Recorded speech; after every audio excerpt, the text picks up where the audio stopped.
Saudara Lun, pemerintah Aceh Timur cukup peduli ke urang cacat yang dalam nanggro metuahnya.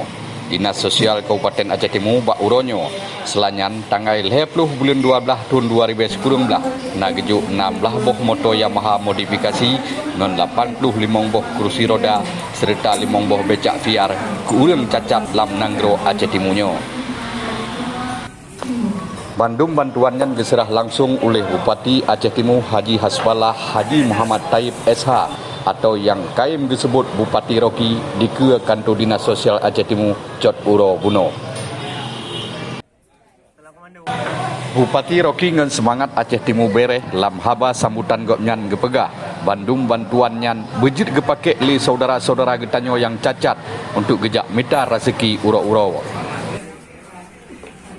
Harapan insyaAllah di tahun 2020 kita lakukan pengadaan lagi. Yang hari ini sudah ada ya 16 unit motor modifikasi untuk rehab penyandang cacat dan juga 5 untuk VR cacat dan pesantren. Ada untuk yang cacat juga bagi yang lansia, ada 86 kursi roda. Awatenyan Bupati gepegah gelake bak mandum TKSK lam wilayah Aceh Timur bergetim kerja berlebih gotlom bak gedata mandum urang cacat atau rumah-rumah yang hana layak huni di dalam wilayahnya.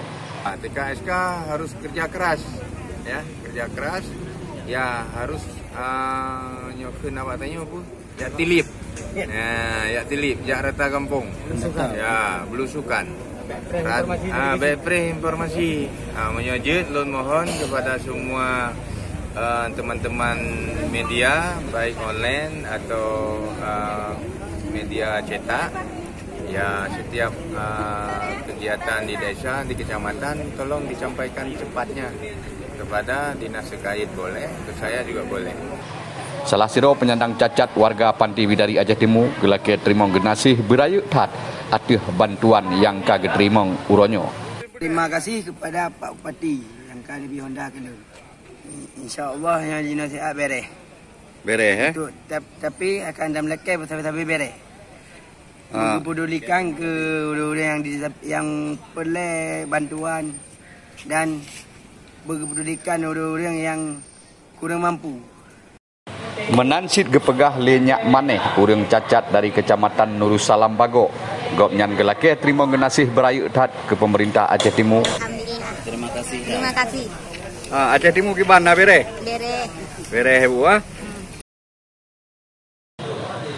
Ilyas Ismail melaporkan dari Aceh Timur.